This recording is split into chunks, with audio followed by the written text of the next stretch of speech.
추석 명절 잘 보내셨습니까? 목소리가 조금 잘못 보내신 것 같은데요. 잘 보내신 줄로 믿습니다. 행복한 기억만 남는 명절이었으면 좋겠는데 우리 성도들의 가정은 안 그랬겠지만 어떤 집들은요, 명절만 되면 서로 싸웁니다. 그런데 그 싸우는 이야기를 가만히 들어보면 시작은 아주 사소한 비교 의식에서부터 출발을 해요. 누구네 집 자식은 이번에 어디 대학에 들어갔다더라, 이번에 어디 취업을 했다더라. 슬슬 시동을 걸기 시작하죠. 내 자식이 잘났냐, 내 자식이 잘났냐, 시동을 걸다가 이제 유산 배분 문제까지 가면 불이 붙습니다. 형이 뭔데 유산을 더 많이 가져가냐, 너는 부모님께 뭐를 했냐. 이게 콩가루 집안이 따로 없죠. 서로 싸웁니다. 그런데요, 이 싸우게 되는 원인이 어디 있다 그랬죠? 제가 아주 사소한 비교로부터 시작을 한다. 모든 갈등의 시작은 비교하는 것부터 시작이 돼요. 그래서 유명한 기독교 저술가인 C.S. 루이스는 이런 말을 했습니다. 비교 의식에 관한 말인데요, 어항 한번 보여주실래요? 비교 의식은 사탄이 사용하는 가장 예리한 무기다. 비교 의식은 결국 사람을 우월감이나 열등감에 빠지게 하는데 둘 다 결과가 좋지 못해요. 교만해지거나 아니면 낙심하거나. 이 비교의식, 사탄이 사용하는 무기면 우리가 이 비교의식에 사로잡혀야 되겠어요? 사로잡히지 말아야 되겠어요? 그런데 우리가 비교하는 걸 너무나 좋아한단 말이죠. 우리 아들이 저기 학교에 가서 받아쓰기 시험을 봤는데 학교 끝나고 집에 와서 엄마한테 자랑을 하는 거예요. 엄마, 나 받아쓰기 90점 받았어요. 그럼 어떻게 반응해야 될까요? 그렇죠. 잘했다. 아이고, 어떻게 90점이나 받았어? 이렇게 반응을 하지 않고, 그래? 다른 친구들은 몇 점 맞았어? 꼭 물어봐요. 그러면 또 손자는 아들이 엄마, 우리 반에 30명 중에서 25명이 90점 받았어. 그럼 엄마 얼굴색이 별로 안 좋아지기 시작해요. 또 물어봅니다. 그럼 100점은 몇 명이나 받았어? 20명이 100점이야. 그럼 엄마가 뭐라고 하겠어요? 왜 너는 한 문제 틀렸어? 이 비교의식. 비교의식은 사탄이 쓰는 무기가 맞습니다. 저도 많이 당했거든요.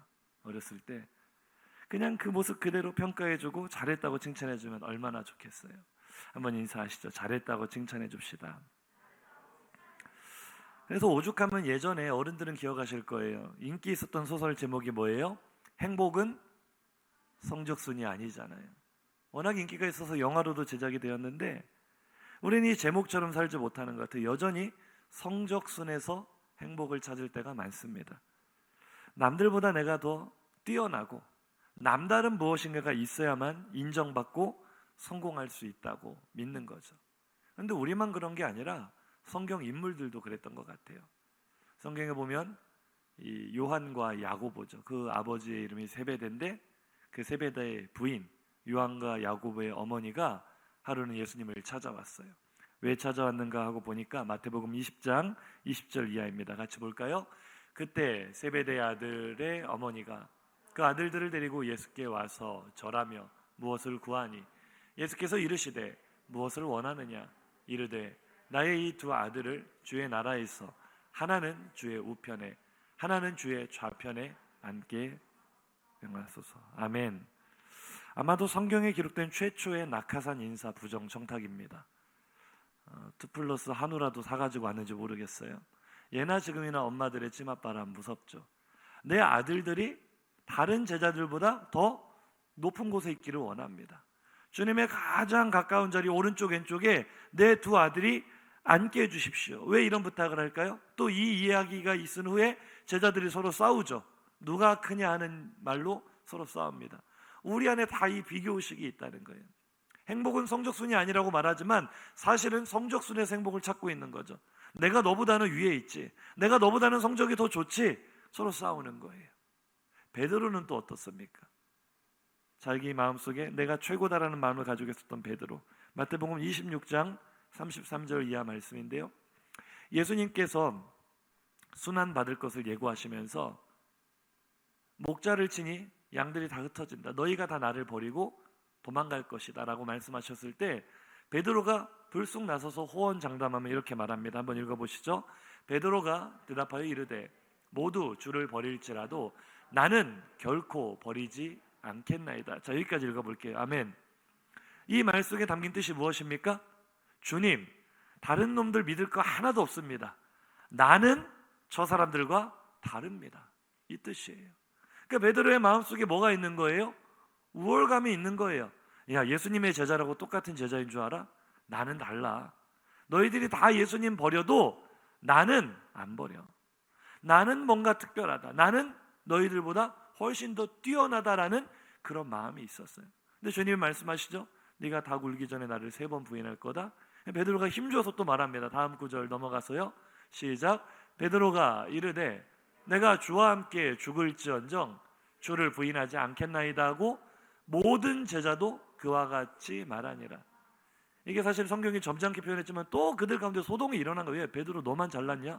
너만 예수님 배신하지 않는다고? 나도 그래. 나도 그래.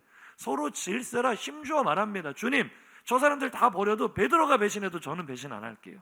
주님, 믿을 사람 저밖에 없습니다. 서로 앞다투어서 경쟁하듯이 내가 주님을 더 사랑합니다. 저 사람보다 내가 주님을 더 주님께 충성합니다. 내가 더 뛰어나다는 것을 어필하기 시작을 한 거예요. 그런데요, 주님께서 그들의 고백 그대로, 결론은 어떻게 됐어요? 그들이 더 사랑한다던 그들 한 사람도 남지 않고 뿔뿔이 다 흩어졌습니다. 뭐 더 나은 사람이 어디 있어요? 조금 더 나아 보였던 베드로, 남들 도망갈 때 그래도 멀찌감치서 주님 어떻게 되시는가 따라왔던 베드로 어떻게 됐습니까?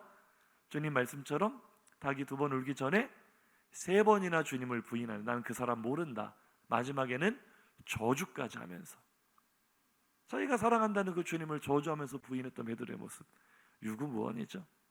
분명히 조금 전에는 내가 주님을 더 사랑합니다. 저 사람보다는 내가 주님을 더 사랑하죠. 저 사람보다는 제가 주님과 더 친하죠. 저를 더 믿을 만하죠. 더라는 이 우월감, 비교의식에 빠져있던 그들, 주님이요 그들의 고백 그대로 부활하셔서 그들을 다시 만나셨을 때, 부활하신 주님이 베드로를 다시 만나셨을 때 그의 고백 그대로 베드로에게 물으십니다. 참 묘해요. 오늘 본문인데요, 15절 한번 읽어보시죠. 시작.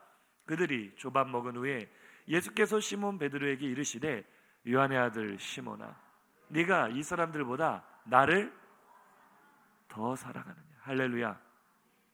이게 지금 포인트예요. 포인트가 어디 있어요? 더. 이걸 잘 보셔야 돼요. 성경을 가만히 묵상해 보면은요, 재밌어요. 첫 번째 질문에서 주님께서 하신 질문은 네가 정말 나를 더 사랑하느냐. 분명히 주님은 그런 의도로 하신 말씀은 아니었겠지만 베드로에게는 마치 자신의 행동을 추궁하고 책망하는 것처럼 들렸을지도 모르겠어요. 왜냐하면 자기가 분명히 내가 주님을 더 사랑한다고 고백을 했거든요. 나는 이 사람들과 다르다는 비교의식에, 우월감에 사로잡혀서 나는 더 사랑한다고 말했기 때문에 이 양심의 찔림이 있었을 거예요. 정말 네가 나를 더 사랑해?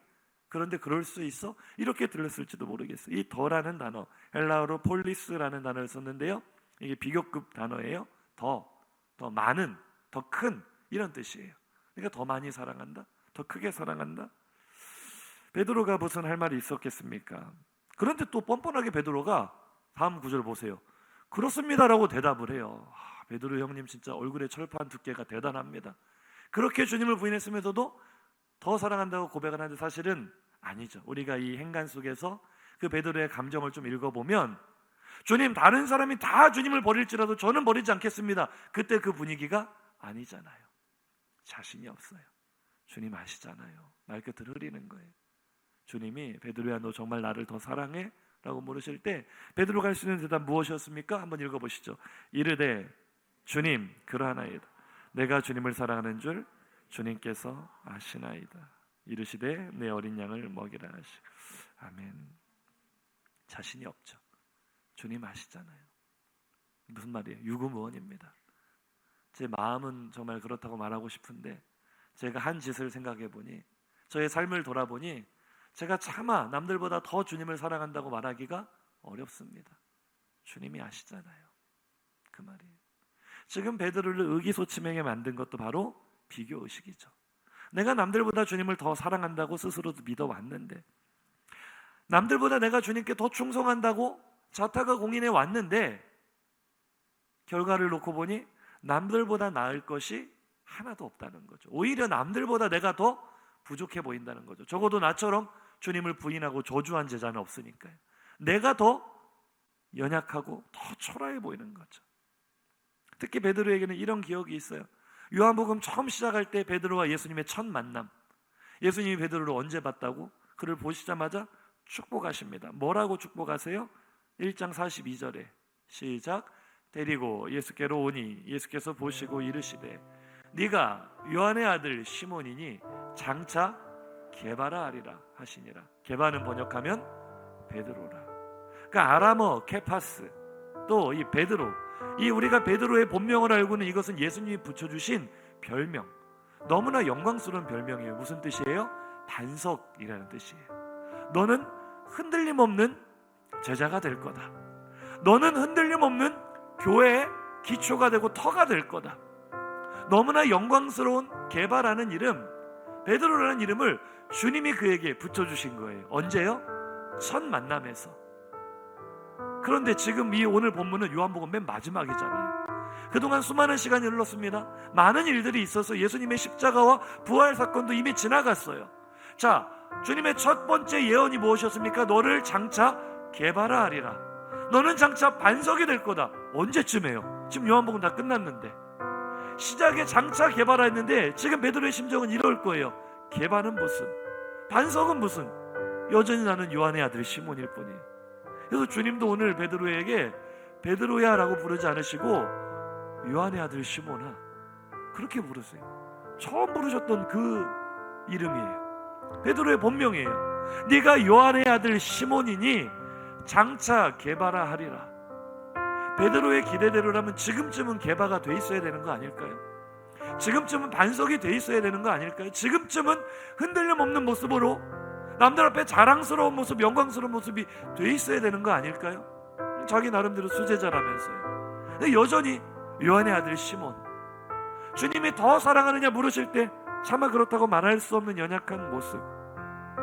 그런데 보세요, 오늘 주님께서 베드로야 부르지 않으시고 요한의 아들 시몬아 라고 부르시는 이유가 뭐겠어요? 베드로의 초라함을 드러내 주시는 말씀일까요? 너는 자격이 없다라는 말씀을 하시는 걸까요? 그렇지 않습니다. 이 요한의 아들 시몬아 한마디 속에서 우리가 주님의 마음을 느껴야 돼요. 베드로야, 1등이 되지 않아도 괜찮아. 네가 남들보다 나를 더 많이 사랑하지 않아도 괜찮아. 네가 반석이 아니어도 괜찮아. 게바가 되지 못하고 요한의 아들 시몬이어도 괜찮아. 그래서 내가 너를 찾아왔잖아. 할렐루야. 주님은 내가 남들보다 주님을 더 많이 사랑해야만 나를 인정해 주시는 분이 아니고요, 내가 예수 믿는 사람 중에 1등이 되어야 나를 귀하게 보시는 분이 아니고요, 내가 반석이 되어야만 이제 네가 좀 쓸만하구나 해주시는 분이 아니고요, 여전히 연약함 투성이어도, 여전히 부족함 투성이어도, 여전히 요한의 아들 시몬이어도 나를 사랑하시고 나를 인정하시고 나를 불러주시고 나를 사용해 주시는 사랑의 주님인 줄로 믿으시기 바랍니다. 오늘 주님은 이 연약함 가운데, 초라함 가운데 무너져 있는 베드로를 사랑의 음성으로 찾아오시는 거예요. 바로 이 음성입니다. 있는 모습 그대로. 하나님의 마음은 있는 모습 그대로, 있는 모습 그대로 오시오.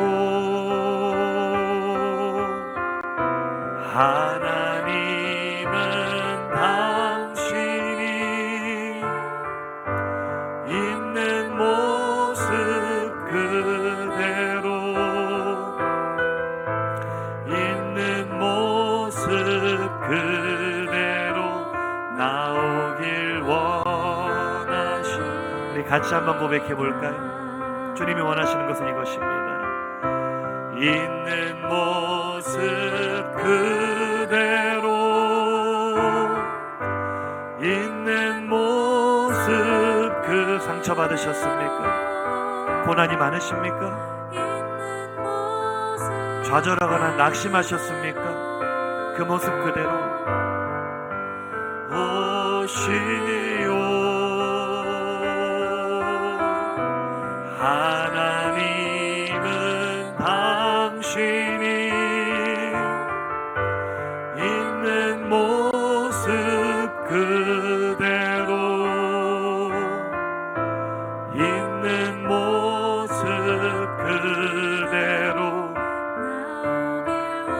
정말 마음을 다해서 우리 한 번만 더 고백해 볼게요. 우리 심령으로, 마음 중심으로 입술로 고백합시다. 있는 모습 그대로, 있는 모습 그대로, 상한 심령 그대로, 고통과 아픔 그대로, 세상에 치여있는 모습 그대로 오시오. 하나님이 원하시는 제사는 상한 심령입니다.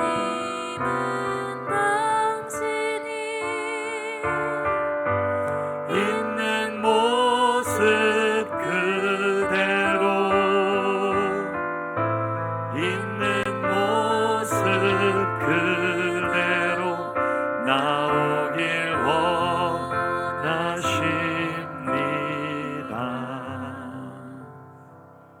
할렐루야. 한번 인사하실까요? 옆에 계신 분과 있는 모습 그대로 나오세요. 괜찮습니다.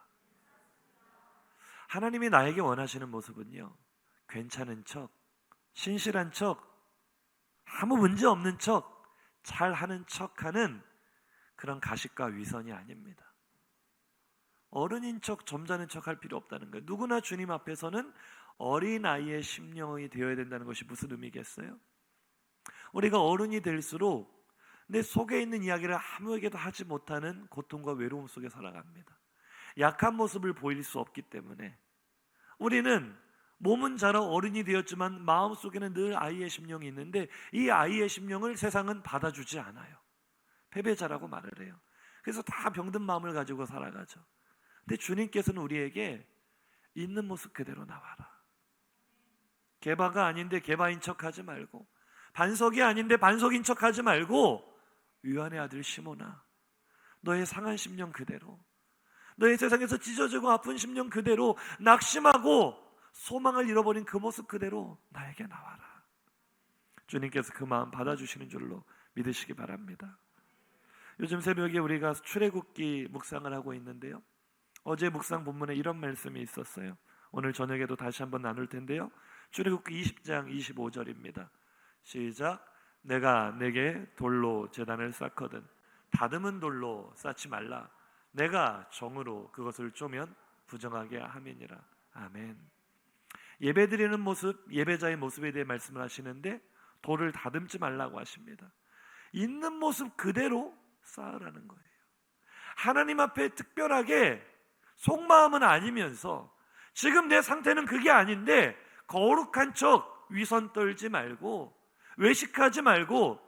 예수님한테 이 바리새인들이 맨날 혼난 게 뭐예요? 화 있을진저 외식하는 바리새인들이요, 서기관들이. 속마음에는 미움과 이 근심, 걱정, 시기, 질투 이런 것들이 가득한데 회칠한 무덤처럼 겉모습만 그럴듯한 종교인의 모습으로 꾸며서 나와서 드리는 예배, 돌로 쪼아서 다듬어 놓은 그 예배, 하나님께서 받지 않으신다는 거예요. 하나님은 우리의 상한 심령을 받기를 원하십니다. 우리 있는 모습 그대로의 예배를 받기를 원하십니다. 기도할 때도요, 무슨 미사 여구를 다 동원해서 아름답게 그럴듯하게 기도할 필요 없어요. 그냥 내 속에 있는 영혼의 부르짖음이 하나님이 기쁘게 받으시는 기도인 줄로 믿으시기 바랍니다. 하나님이 나에게 듣고 싶은 이야기, 주님, 힘들면 저 힘들어요. 상처받았으면 저 상처받았어요. 어려운 문제가 있으면 주님 어떻게 할까요? 우리의 예배가 인위적으로 다듬어 놓은, 그럴듯하게 만들어 놓은, 깎아 놓은 예배가 아니라 우리의 모습 그대로 가지고 나오는 예배가 되기를, 그런 주님과의 만남이 오늘도 이루어지기를 주님의 이름으로 축복합니다. 인사하시죠. 은혜입니다. 세상은 그렇잖아요. 우리에게 없어도 있는 척하라고 말하고, 괜찮은 척, 다 겉으로 볼 때는 멀쩡해 보이는 모습을 최고의 상품으로 치잖아요. 근데 주님께서 우리에게 그렇게 등수 매기시거나 우리의 외모를 보신다면 우리가 얼마나 마음이 힘들겠어요. 그런데 우리의 있는 모습 그대로, 연약한 모습 그대로 부르시는 하나님의 음성이 바로 은혜이고, 나를 누구와도 비교하지 않으시는 하나님의 사랑이 은혜인 줄로 믿으시기 바랍니다. 그래서 오늘 주님의 질문을 가만히 보면은요, 첫 번째는요, 이 베드로의 마음속에 있는 비교의식을 지적해 주시는 거예요. 요한의 아들 시몬아, 네가 다른 사람들보다 나를 더 사랑하느냐? 베드로는 지금까지 그래야 된다고 믿어왔거든요. 나는 달라야 돼. 나는 더 사랑해야 돼. 나는 남들보다 더 잘해야 돼. 주님은 그 무거운 굴레를 벗겨주시는 거예요. 그 증거가요, 두 번째, 세 번째 질문부터는요, 이 플리스, 네가 더 많이, 더 크게, 이 단어가 의도적으로 주님이 빼버리십니다. 한번 볼까요? 요한복음 21장 16절 17절 시작. 또 두 번째 이르시되 요한의 아들 시몬아 네가 나를 사랑하느냐. 세 번째 질문도요, 세 번째 이르시되 요한의 아들 시몬아 네가 나를 사랑하느냐. 할렐루야. 뭐가 빠졌어요? 더. 내 속에 비교의식을 가져가 버리시는 거예요. 더 사랑할 필요 없어. 1등이 될 필요 없어. 남들보다 더 잘해야만 인정받을 수 있다는 그 착각에서 벗어나기를 바란다. 그 무거운 굴레에서 벗어나기를 바란다. 너는 베드로라. 네 모습 그대로 내가 너를 사랑한다. 너는 요한의 아들 시몬. 그 이름이 너에게는 초라한 이름이고 연약해 보이는 이름일지 몰라도 나는 네 모습 그대로 너를 사랑한다. 오늘 주님의 사랑의 음성이 우리들 심령마다 다가오기를 주님의 이름으로 축복합니다. 한 번 더 인사해 주시죠. 최고가 아니어도 괜찮습니다. 1등이 아니어도 괜찮습니다.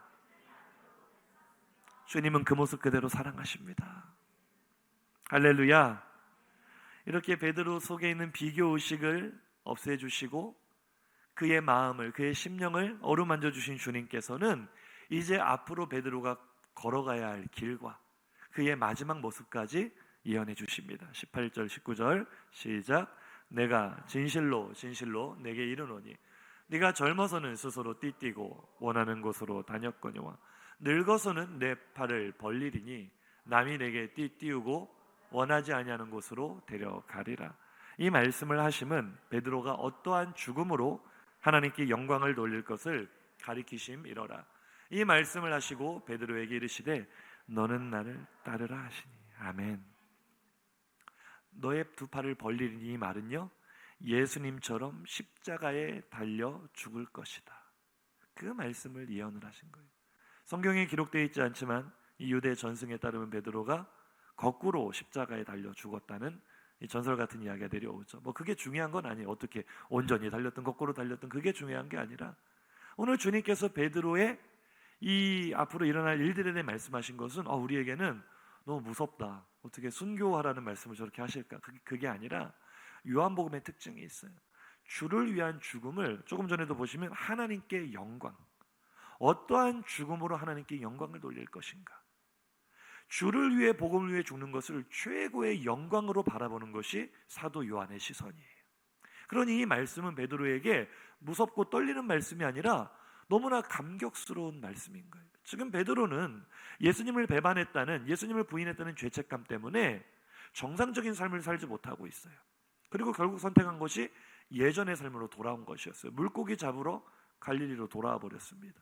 그런 베드로를 주님이 만나셔서 이 비교의식을 다 제거하시는 작업을 하신 후에 첫 번째 주신 말씀이 너는 앞으로 주와 복음을 위해서 일생을 바치게 될 거야. 너는 나의 가장 충성스러운 동역자가 될 거야. 살아있을 때뿐만 아니라 죽는 그 순간까지도 너는 하나님께 영광을 올려드리는 반석이 될 거야. 할렐루야.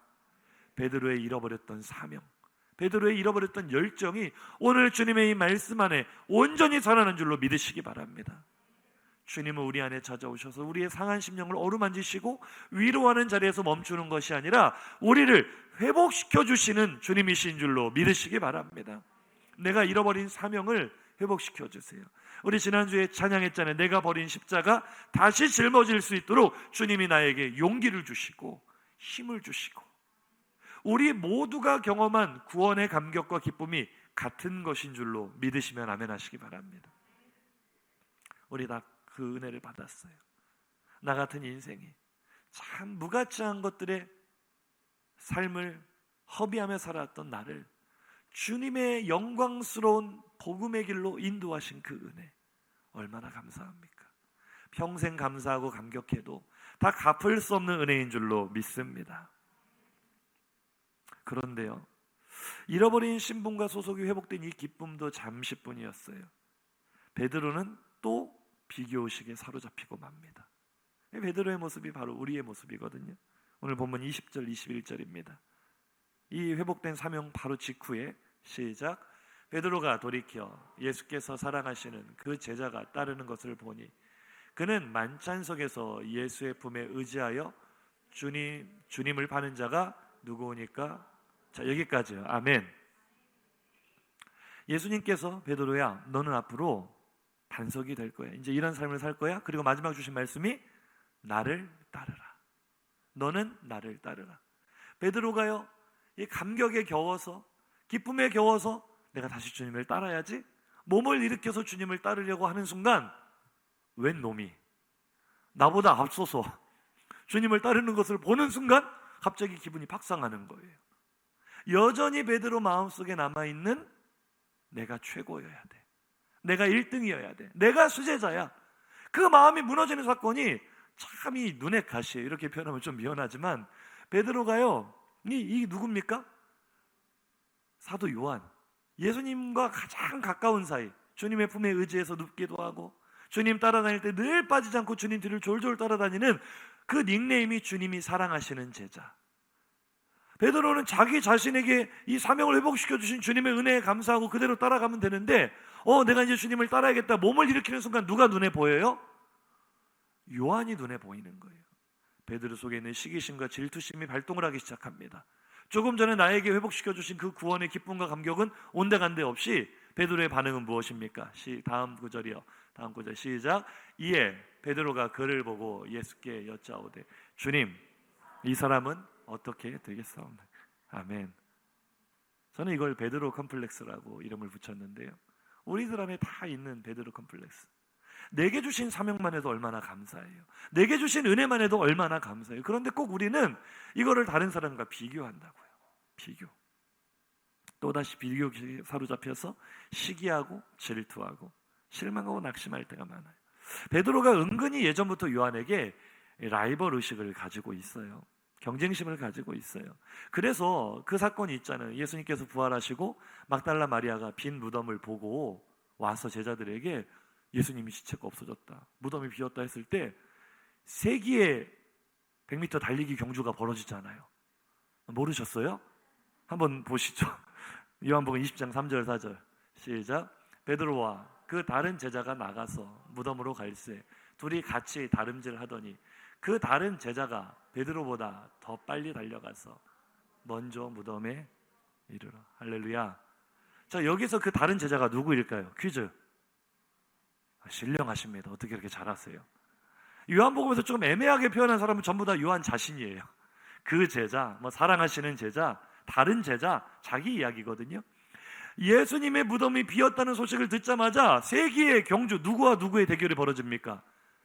베드로와 요한이 서로 질세라 뛰어나가는 거예요. 어떻게 그런 일이 있을 수가 있냐고 하면서. 근데 누가 더 빨라요? 당연히 이게 게임이 되겠습니까? 베드로는 이미 나이가 늙어서 예수님보다 나이가 더 많았던 사람이고 요한은 팔팔하게 젊은데, 저도 예전에는요 운동 꽤나 했거든요. 안 믿으실 줄 알았어요. 제가 예전에는요 잘했어요, 운동. 그런데 요즘은 제가 저희 청년들하고 축구를 하면은요 마음은 메시인데 현실은 아저씨예요. 마음만 그렇지 이 몸과 마음이 따로 놀더라고요. 베드로가 요한을 어떻게 당해내겠습니까? 젊고 힘 있는 요한. 그런데 베드로가 이 요한에게 늘 열등감을 가졌던 것 같아요.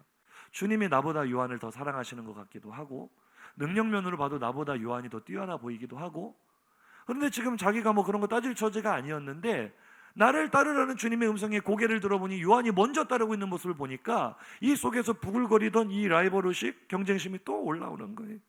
그래서 내가 어떻게 된 것이다라는 그 이야기보다는 뭐가 더 관심이 있어요? 나는 그렇다 치고 주님, 저 사람은, 저 요한은 저보다 잘 돼요, 못 돼요? 이거 물어보는 거예요. 저 사람이 저보다 더 성공할까요? 더 유명해질까요? 그거 물어보는 거예요. 한번 인사하시죠. 비교의식입니다. 사탄의 도구입니다. 우리 한 번만 더 힘있게 인사하시죠. 옆에 계신 분에게 인사하시겠습니다. 자꾸 비교하면 오징어가 됩니다. 오징어 게임 보셨습니까? 요즘 넷플릭스에서 난리입니다. 오징어 게임. 우리나라에서 만든 드라마인데요. 전 세계적으로 지금 1등이랍니다. 이 드라마가. 저도 안 봤어요. 근데 무슨 상금을 수백억을 걸어놓고 서바이벌 게임을 하는 거예요. 한 사람이 살아남아서 상금을 가져가는 건가 봐요. 근데 이 오징어 게임이 인기인데요. 제가 인터넷에 글을 하나 봤어요. 진짜 오징어 게임의 원조는 이 드라마가 아니라 이 그림판이랍니다. 진짜 오징어 게임의 원조. 이해가 되셨습니까? 우리나라에서 가장 잘생긴 남자 배우들 사진을 둘러놓고 가운데다 자기 사진을 넣으면 오징어 게임이래요. 그래서 제가 넣어봤습니다. 넣어봤더니요, 오징어가 됐습니다. 비교하면 그냥 보면 잘생겼는데 옆에 근데 저도 20대 때는 괜찮았거든요. 이 살짝 이제 20대 때 사진 얹어놓으면 별로 꿀리지 않지 않습니까? 아직도 오징어라고 생각하시는 분들 회개하시기 바랍니다. 한 번 더 인사하시죠. 비교하면 오징어가 됩니다. 베드로만 그럴까요? 주님의 길을 걷는다는 저도 그렇더라고요. 저도 늘 마음속에 그 비교의식이 있어요. 저 교회는 저렇게 부흥하는데 우리 교회는 왜 이렇게 거북이처럼 이렇게 느리게 부흥할까? 내가 별명이 거북이라 그렇구나. 인정을 하면서도 남의 떡이 더 커 보이고 다른 사람 재능이 더 훌륭해 보이고 그 비교의식이 늘 마음속에 있는 거예요. 물론 그것이 긍정적으로 더 발전시키는 계기가 될 수도 있겠지만 대부분은 열등감으로 가요. 하나님이 나는 별로 안 사랑하시나 봐. 하나님 우리 교회는 별로 안 사랑하시나 봐. 이게 사탄의 도구거든요. 비교의식 안 되는 거예요. 우리는 어떻습니까? 남의 남편은 그렇게 자상해 보일 수가 없어요. 늘 아내 편 들어주는 것 같고 내 남편은 진짜 남의 편이죠. 남의 자식들은 그렇게 공부도 잘하고 말도 잘 듣는 것 같은데 우리 자식들은 왼수덩어리가 따로 없고, 우리가 늘 이런 비교의식에 사로잡혀서 하나님이 나에게 주신 행복을 빼앗기고 있지는 않은가. 오늘 베드로를 회복시켜 주신 그 은혜가 얼마나 귀해요. 그런데 첫 번째 나오는 반응이 저 사람은요? 저 사람은 어떻게 되는데요? 쟤는 죽어요 안 죽어요? 이러고 있으니 이 우리의 마음속에 있는 비교의식이 사라지지 않으면 우리 행복을 찾을 수가 없는 거예요. 비교의식. 그리고 내가 지금 바라보는 그 비교의식이 또 사실도 아니에요. 그거 아십니까? 내 눈으로 저 사람은 나보다 나아 보인다, 이게요, 한번 인사하시죠. 사실이 아닙니다. 한 번만 더 인사해 주세요. 속도 모르면서 그러지 마세요. 그 이야기 아시죠? 나무꾼과 호랑이 이야기 모르세요? 나무꾼이 산에서 나무를 하러 갔다가 칡 덩쿨이 보여서 칡을 좀 캐야겠다. 칡 덩쿨을 세게 꽉 움켜 잡았는데 알고 보니까 이게 칡이 아니라 그늘에서 낮잠 자고 있던 호랑이 꼬리를 잡은 거예요. 호랑이가 놀래서 어흥하니까 이 사람이 혼비백산에서 나무 위로 올라갔어요. 걸음 하나 살려라. 했더니 호랑이가 아래에서 나무를 막 잡고 흔드는 거예요. 화가 나서. 그래서 이 사람이 떨어졌네요. 하필이면 어디에 떨어졌어요? 호랑이 등에 떨어진 거예요. 이 호랑이가 더 놀래가지고 벌쩍벌쩍 뛰기 시작합니다. 이 사람은요, 떨어지면 어떻게 돼요? 떨어지면 나는 죽는다고 호랑이 허리를 꽉 껴안았어요. 그래서 호랑이가 얘를 떨어뜨리려고 쏜살같이 이제 숲속을 달리기 시작하는 거예요. 이 모습을 저 멀리서 밭을 갈던 농부가 봤습니다. 그러더니 이렇게 혼잣말 하는 거예요. 나는 평생 땀 흘리면서 이렇게 일해도 이 저지를 못 벗어나는데 저 인간은 팔자도 좋아서 한가롭게 호랑이나 타고 놀고 있으니 참 인생이 불공평하다. 한 번 더 인사하시죠. 속도 모르면서 그러지 마세요. 내가 지금 부러워하는 그 사람은 사실은 호랑이 등에 타서 사투를 벌이고 있는 중입니다. 내가 그 인생 살아보지 않고 어떻게 알 수 있어요? 내가 그 환경 가보지 않고 어떻게 그게 더 낫다고 말할 수 있어요? 다 남의 떡이 커 보이고 남의 좋아 보이는 거예요. 사실은 그거 아니에요. 하나님은요, 비교하지 말라고 말씀하십니다. 오늘 보면 22절 시작. 예수께서 이르시되 내가 올 때까지 그를 머물게 하고자 할지라도 네게 무슨 상관이냐? 너는 나를 따르라 하시니라. 아멘. 오늘 요한이 이 말씀에 대해 다시 한번 부연 설명을 하죠. 이 소문이 잘못 퍼져가지고 야, 사도 요한은 예수님 재림하실 때까지 안 죽는데 이렇게 소문이 퍼진 거예요. 요한 선생님 지금 살아계시면 2000살 정도 되셨겠죠? 그 말이 아니잖아요. 그래서 요한이 마지막 절에서 그 말이 아니라 주님이 진짜 하고 싶은 말은 혹시라도 그렇게 한다 할지라도 그것이 너에게 무슨 상관이냐. 이 말은요, 핀잔 주시는 말씀이 아니라, 책망하시는 말씀이 아니라, 한마디로 해석하면은요, 비교하지 마. 그게 뭐가 중요해? 저 사람이 수천 명 교회 목회를 하든 10명 개척교회 목회를 하든 그게 뭐가 중요해? 너는 나를 따르라. 저 사람 집이, 아파트가 몇 평이든 무슨 차를 타든 그게 뭐가 중요해? 너는 나를 따르라. 너는 누구와도 비교할 수 없는, 세상에 하나밖에 없는 꽃이니까, 세상에 하나밖에 없는 보물이니까, 나도 너를 누구와 비교하지 않는데 너도 너 자신을 누구와 비교하지 말고 너는 나를 따르라. 우리 주님을 그렇게 따를 수 있기를 주님의 이름으로 축복합니다. 노래를 한 곡 소개하고 설교를 마치려고 하는데요, 한번 인사하시죠. 당신은 세상에 단 하나뿐인 꽃입니다.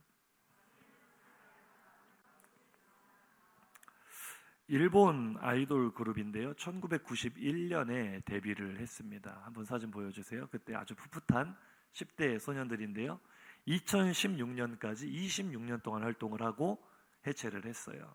26년이니까 어떻게 됐겠어요? 이 사람들이 다음 사진 보시면 세월의 역풍을 제대로 맞아서 아저씨들이 되었어요. 그런데 아저씨가 되었지만 이 사람들 한 사람 한 사람이 일본에서 어느 정도 인기를 가지고 있느냐, 그룹으로도 최고의 가수지만 우리로 말하면은 저 멤버들이 유재석, 강호동, 원빈, 장동건 이런 사람들이에요.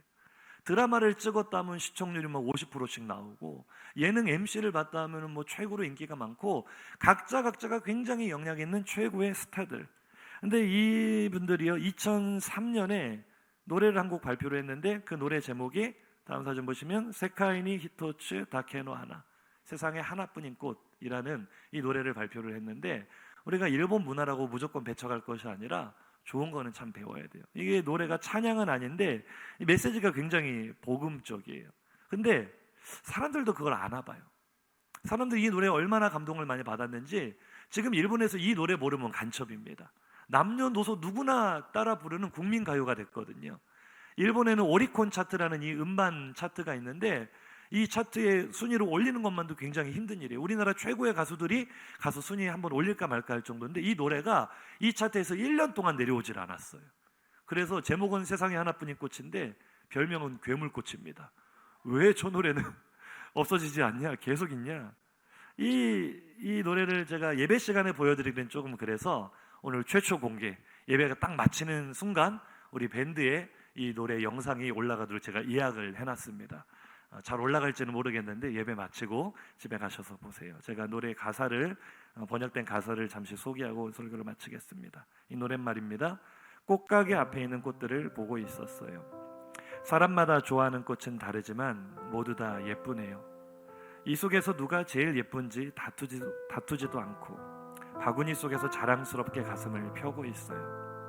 그런데 왜 우리 사람들은 이렇게나 서로를 비교하고 싶어 할까요?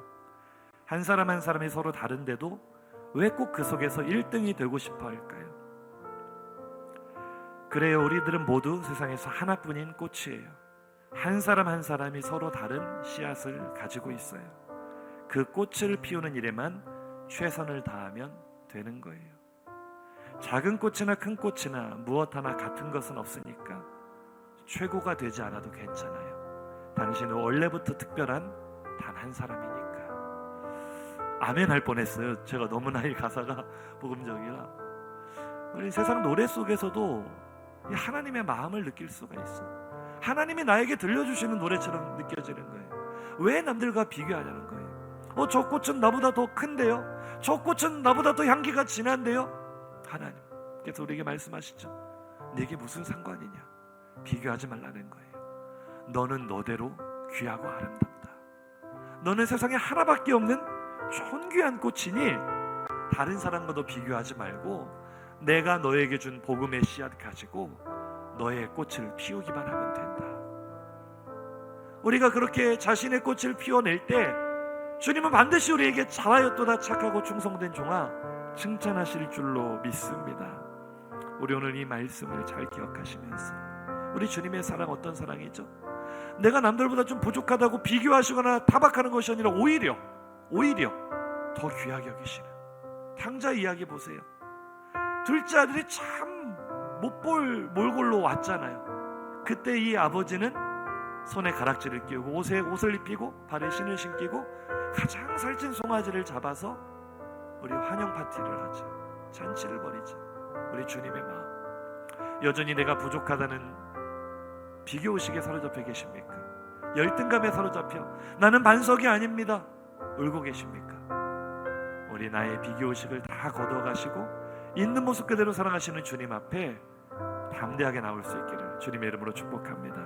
우리 이 시간 들은 말씀 생각하며 결단의 찬양을 하나님께 영광 올려드리기 원하는데요, 우리 찬양팀 준비하는 동안 한번 인사하시겠습니다. 당신은 세상에 하나뿐인 꽃입니다.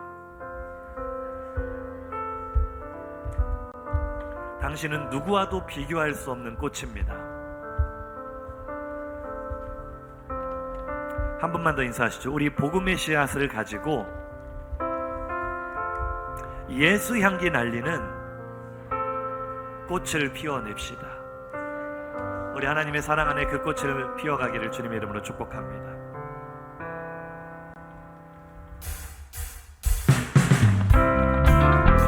우리 박수치면서 함께 결단하며 찬양하겠습니다. 하나님은 나를 비교하지 않으십니다. 나도 비교하지 않으며 하나님, 내가 당당하게 주님 앞에 서겠습니다. 비교하지 않고 주님을 따르겠습니다. 함께 고백할까요? 예수 사랑하심은, 예수 사랑하심은 거룩하신 나를, 주님은 나를 사랑하십니다. 약하나 예수 권세만 내가 연약할수록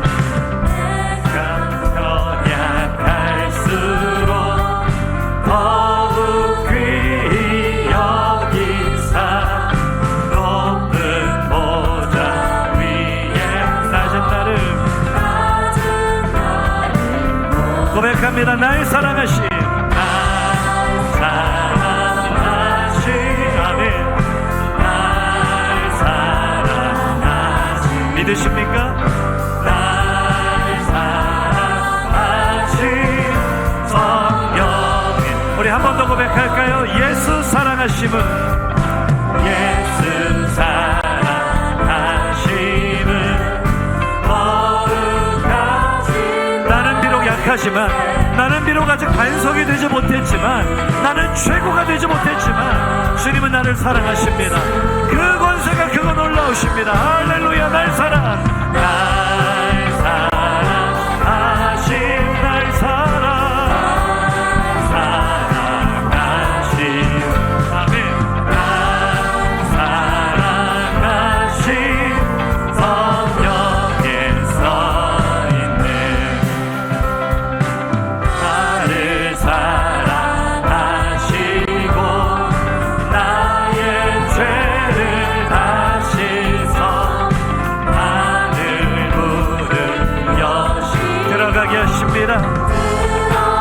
우리 목소리 높여 찬양할까요? 내가 연약할수록, 내가 연약할수록 더욱 귀히 여긴 높은 보좌 위에서 낮은 나를 보시는 우리 주님을 온 마음 다해 찬양합시다. 날 사랑하신,